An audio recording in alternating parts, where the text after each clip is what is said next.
Kalau kamu menyetir di I-95 atau punya keluarga di sana, berhenti scroll sebentar karena mulai tahun ini ada 4 aturan baru yang sudah resmi berlaku di sepanjang jalur ini. Dan kebanyakan orang baru tahu setelah kena tilang alternatif yang lebih panci. Satu kebiasaan kecil yang kamu anggap aman di I-95 sekarang bisa berubah jadi denda ratusan dolar atau bahkan catatan pidana. Dan ini bukan settingan, ini aturan resmi yang baru berlaku. Kalau video ini bikin kamu lebih waspada di jalan, bantu like videonya, dan subscribe channel ini biar kamu nggak ketinggalan update penting soal aturan lalu lintas lainnya. Nyalakan juga lonceng notifikasinya, karena aturan kayak gini sering berubah tanpa banyak orang sadar. Kalau kamu pernah lewat jalan tol panjang di Amerika, kamu pasti tahu satu nama ini, I-95. Jalan raya yang membentang dari ujung utara sampai ujung selatan pantai timur Amerika Serikat, melewati belasan negara bagian, dan dilewati jutaan kendaraan setiap hari. Tapi tahun 2026 ini, ada sesuatu yang berubah di sepanjang jalur ini. Dan perubahan itu nyata, bukan rumor, bukan settingan video sensasional yang sering kamu lihat berseliweran di media sosial. Ini benar-benar terjadi, dan kalau kamu atau orang yang kamu kenal pernah atau akan menyetir di jalur ini, kamu wajib tahu detailnya sebelum kena masalah yang sebenarnya bisa dihindari. Mari kita mulai dari Pennsylvania, salah satu negara bagian yang dilewati I-95 di bagian utara. Di sana, sejak tanggal 5 Juni 2026, sebuah aturan baru resmi diberlakukan, namanya Paul Miller's Law. Nama ini diambil dari seseorang yang menjadi korban kecelakaan akibat pengemudi lain yang teralihkan perhatiannya karena memegang ponsel saat menyetir. Aturan ini melarang siapapun memegang ponsel di tangan saat berada di belakang kemudi. Yang membuat aturan ini berbeda dari aturan-aturan sejenis sebelumnya adalah cakupannya. Banyak orang berasumsi bahwa aturan larangan pegang ponsel hanya berlaku saat mobil sedang melaju. Tapi Paul Miller's Law ini menegaskan bahwa larangan tetap berlaku bahkan saat mobil berhenti total, misalnya saat berhenti di lampu merah atau terjebak macet panjang. Banyak pengemudi punya kebiasaan, begitu mobil berhenti sebentar, langsung mengangkat ponsel untuk membalas pesan atau mengecek notifikasi. Nah, kebiasaan kecil seperti itu sekarang bisa berakhir dengan denda $50 ditambah biaya pengadilan yang membuat total tagihan jadi lebih besar dari yang dibayangkan. Yang menarik, petugas kepolisian di sana sekarang punya jendela penegakan yang lebih luas dibanding aturan sebelumnya, artinya mereka bisa menilang dalam lebih banyak situasi dibanding dulu. Jadi kalau kamu termasuk orang yang suka multitasking saat macet, kebiasaan itu sebaiknya mulai diubah. Sekarang kita turun sedikit ke selatan, ke negara bagian Delaware. Di sini ceritanya berbeda tapi sama-sama penting. Ada satu titik di jalur I-95 northbound, tepatnya di kawasan proyek pembangunan dekat Churchman's Marsh yang sekarang dipasangi kamera kecepatan otomatis. Proyek jalan di area itu yang disebut proyek rehabilitasi Four Bridges memang sedang berjalan dan diperkirakan akan terus berlangsung sampai pertengahan 2027. Karena ada banyak pekerja konstruksi di sana, otoritas setempat memutuskan untuk memasang sistem kamera yang disebut Electronic Speed Safety Program.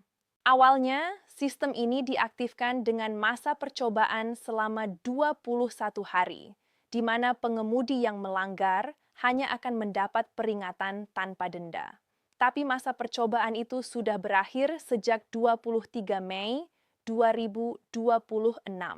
Sejak tanggal itu, siapapun yang tertangkap kamera melaju 11 mil per jam atau lebih di atas batas kecepatan yang berlaku di zona itu, yaitu 55 mil per jam, akan langsung dikenai denda. Dendanya dimulai dari $20 untuk pelanggaran pertama, lalu ditambah $1 untuk setiap mil per jam kelebihan kecepatan dari batas yang ditentukan, bukan dari ambang 11 mil per jam itu sendiri. Artinya kalau kamu melaju di angka 80 mil per jam di zona yang batasnya 55, dendamu dihitung dari selisih 25 mil per jam, bukan dari 9 mil per jam selisih dari ambang penilangan. Ini detail kecil yang sering bikin orang kaget saat menerima surat tilang karena nominalnya lebih besar dari yang mereka kira. Dan jangan anggap remeh, data awal dari sistem ini menunjukkan ada ribuan pelanggaran kecepatan tinggi tercatat, bahkan beberapa kendaraan tercatat melaju di atas 100 mil per jam dengan rekor tertinggi mencapai 139 mil per jam di zona proyek konstruksi. Bayangkan, di tengah area kerja dengan pekerja yang lalu lalang ada kendaraan yang melaju secepat itu. Ini bukan cuma soal uang denda, ini soal nyawa orang yang bekerja di pinggir jalan itu. Lanjut ke Virginia. Di negara bagian ini, pendekatannya sedikit lebih canggih dan berbeda dari sekadar kamera kecepatan statis. Otoritas transportasi setempat menerapkan sistem batas kecepatan variabel di beberapa ruas I-95, khususnya di jalur northbound. Konsepnya sederhana tapi efektif. Alih-alih batas kecepatan yang tetap sama sepanjang waktu, sistem ini menyesuaikan batas kecepatan secara dinamis berdasarkan kepadatan lalu lintas saat itu. Jadi kalau jalanan sedang padat merayap, tanda batas kecepatan elektronik di sepanjang jalan akan menurunkan angka yang diizinkan dengan tujuan meratakan aliran kendaraan dan mengurangi efek rem mendadak yang sering memicu kecelakaan beruntun. Sebaliknya, kalau lalu lintas lancar, batas kecepatan bisa kembali naik ke angka normal. Tujuannya jelas, mengurangi kemacetan akibat pola stop and go yang berbahaya dan meningkatkan keselamatan secara keseluruhan. Yang penting buat pengemudi, batas kecepatan ini bukan sekadar imbauan atau saran, tapi benar-benar bisa ditegakkan secara hukum. Jadi kalau kamu melihat tanda elektronik di pinggir I-95 Virginia menunjukkan angka yang berbeda dari biasanya, jangan anggap itu cuma dekorasi atau gangguan teknis. Itu adalah batas kecepatan resmi yang berlaku saat itu juga, dan kalau kamu melanggarnya, kamu tetap bisa ditilang seperti melanggar batas kecepatan tetap pada umumnya. Sekarang mari kita bergerak lebih jauh ke selatan lagi, ke Florida, salah satu negara bagian dengan kepadatan lalu lintas tertinggi di sepanjang koridor I-95, terutama di kawasan Miami-Dade dan Broward County. Florida punya angka kematian akibat kecelakaan lalu lintas yang lebih tinggi dari rata-rata nasional Amerika Serikat, dan ini menjadi alasan utama di balik beberapa perubahan aturan besar yang berlaku di tahun ini. Yang pertama adalah perluasan dari apa yang disebut move over law atau aturan wajib menyingkir. Sebelumnya, aturan ini sebagian besar berfokus pada kendaraan darurat seperti mobil polisi atau ambulans yang sedang berhenti di pinggir jalan. Tapi sekarang aturan ini diperluas sehingga berlaku untuk kendaraan apapun yang berhenti di bahu jalan dan menyalakan lampu hazard, segitiga pengaman, atau tanda peringatan lainnya. Pemikirannya sederhana tapi masuk akal. Seorang pengemudi biasa yang mobilnya mogok atau ban kempes di pinggir jalan sebenarnya sama rentannya dengan seorang polisi yang sedang melakukan razia di pinggir jalan. Kalau kamu melihat kendaraan berhenti dengan tanda peringatan menyala di jalan dengan beberapa lajur, kamu sekarang diwajibkan untuk berpindah satu lajur menjauh dari kendaraan itu. Kalau memungkinkan, dilakukan dengan aman. Kalau tidak memungkinkan untuk berpindah lajur, kamu tetap wajib mengurangi kecepatan secara signifikan.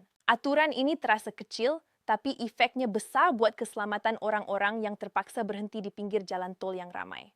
Perubahan kedua di Florida jauh lebih berat konsekuensinya, dan ini menyangkut ngebut ekstrem.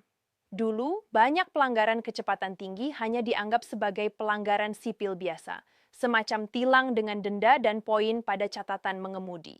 Tapi sekarang, aturan baru mengklasifikasikan ulang sejumlah pelanggaran kecepatan ekstrim menjadi tindak pidana. Kalau kamu tertangkap melaju 50 mil per jam atau lebih di atas batas kecepatan yang berlaku, kamu sekarang wajib menghadiri sidang pengadilan. Bukan lagi cuma bayar denda lewat pos, seperti tilang biasa. Dan kalau kamu tertangkap melaju 100 mil per jam atau lebih, dimanapun itu terjadi, itu otomatis dianggap sebagai ancaman terhadap keselamatan publik. Konsekuensinya bisa berupa denda sampai $1.000 dan untuk pelanggar berulang bahkan bisa dikenai hukuman penjara hingga 90 hari plus catatan pidana permanen yang bisa mengikuti seseorang selama bertahun-tahun, memengaruhi rekam jejak mengemudi sampai urusan premi asuransi kendaraan. Bayangkan, satu momen ngebut yang terasa seperti hal kecil dan spontan bisa berubah jadi catatan kriminal yang menempel seumur hidup. Ini bukan lagi soal, paling cuma kena tilang. Ini soal masa depan hukum seseorang. Nah, dari semua perubahan ini, ada satu pola yang sebenarnya menyatukan semuanya, dan ini yang sering tidak disadari banyak orang. Semua perubahan ini, baik di Pennsylvania, Delaware, Virginia, maupun Florida, Sebenarnya bukan aturan yang muncul tiba-tiba tanpa alasan. Semuanya lahir dari data kecelakaan nyata dan pola perilaku berisiko yang berulang kali tercatat di sepanjang koridor I-95. Larangan pegang ponsel di Pennsylvania lahir dari kasus nyata kecelakaan akibat distraksi. Kamera kecepatan di Delaware lahir dari kebutuhan melindungi pekerja konstruksi yang nyawanya benar-benar terancam oleh kendaraan yang melaju kencang di dekat mereka. Batas kecepatan variabel di Virginia lahir dari upaya mengurai kemacetan yang sering memicu kecelakaan beruntun akibat rem mendadak. Dan pengklasifikasian ulang ngebut ekstrem di Florida lahir dari angka kematian, lalu lintas yang konsisten lebih tinggi dari rata-rata nasional. Jadi kalau ada satu pesan yang bisa diambil dari semua ini, bukan soal hati-hati biar tidak kena tilang, tapi lebih dalam dari itu. Soal bagaimana kebiasaan kecil yang terasa sepele di jalan, seperti mengangkat ponsel sebentar atau menambah sedikit kecepatan karena terburu-buru, ternyata punya konsekuensi nyata yang sudah tercatat dalam data kecelakaan selama ini. Yang juga menarik untuk dicermati adalah bagaimana cara penegakan aturan-aturan ini berubah dari waktu ke waktu. Dulu, penegakan aturan lalu lintas sangat bergantung pada keberadaan fisik petugas polisi di lapangan. Sekarang, dengan adanya kamera otomatis seperti di Delaware dan sistem tanda elektronik dinamis seperti di Virginia, penegakan aturan jadi jauh lebih konsisten dan tidak lagi bergantung pada apakah ada petugas yang kebetulan lewat atau tidak. Ini berarti kemungkinan tertangkap melanggar jadi lebih tinggi dibanding dulu, bahkan di jam-jam yang biasanya dianggap aman karena minim patroli. Banyak pengemudi yang dulu mengandalkan kebiasaan lama, seperti menghindari area yang biasanya ada razia, sekarang harus menyesuaikan diri dengan kenyataan bahwa kamera dan sensor bekerja 24 jam tanpa henti, tanpa kenal waktu istirahat seperti manusia. Lalu, apa yang sebenarnya perlu dilakukan kalau kamu memang sering melewati jalur I-95, entah untuk perjalanan harian, perjalanan bisnis, atau bahkan perjalanan liburan lintas negara bagian? Hal pertama yang paling sederhana adalah membiasakan diri menyimpan ponsel di tempat yang tidak terjangkau tangan saat menyetir, bukan hanya saat mobil melaju, tapi juga saat berhenti di lampu merah atau macet. Kebiasaan ini terdengar sepele, tapi justru di titik inilah banyak orang lengah karena merasa kan mobil sedang berhenti, jadi aman.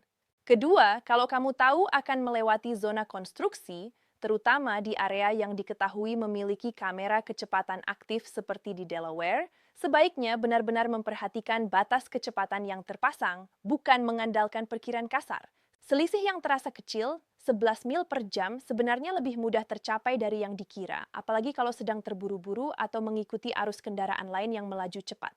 Ketiga, perhatikan tanda elektronik di pinggir jalan, terutama di ruas-ruas yang menerapkan sistem batas kecepatan variabel seperti di Virginia. Jangan anggap perubahan angka di tanda itu sebagai gangguan sistem atau kesalahan teknis, karena angka itu mencerminkan kondisi lalu lintas nyata saat itu dan punya kekuatan hukum yang sama dengan batas kecepatan tetap. Keempat, dan ini yang paling penting buat siapapun yang merasa kebiasaan ngebutnya masih dalam batas wajar.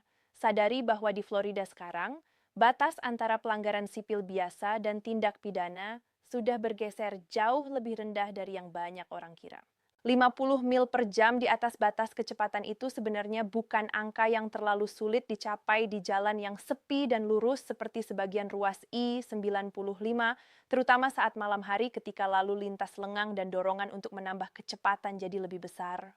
Satu hal lagi yang patut digarisbawahi, dan ini sering jadi titik buta banyak pengemudi, adalah soal kebiasaan menyingkir untuk kendaraan yang berhenti di bahu jalan. Banyak orang secara refleks hanya memperlambat kendaraan untuk mobil polisi atau ambulans, tapi tidak benar-benar memperhatikan kendaraan biasa yang mogok atau ban kempes.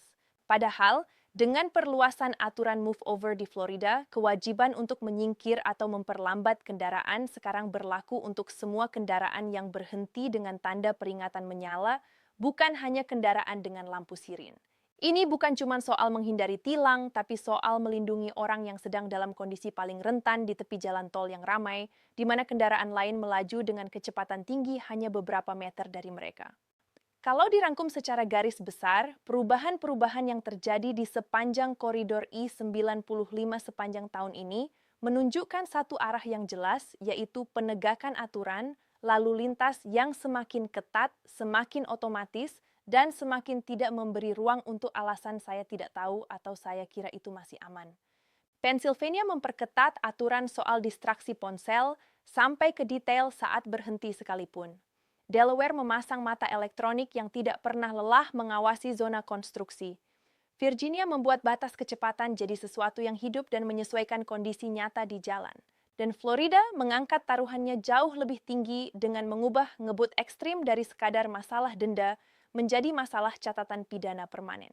Semua ini bukan untuk menakut-nakuti pengemudi, tapi untuk mengingatkan bahwa jalan raya sepanjang ribuan kilometer ini dilewati oleh jutaan orang setiap harinya, dan kebiasaan kecil yang terasa sepele bagi satu orang bisa berakibat fatal bagi orang lain di sekitarnya. Jadi kalau kamu, keluarga, atau teman-temanmu berencana melewati jalur I-95 dalam waktu dekat, baik untuk perjalanan singkat antar negara, bagian atau perjalanan jauh lintas pantai timur, luangkan waktu sebentar untuk benar-benar memahami perubahan-perubahan ini.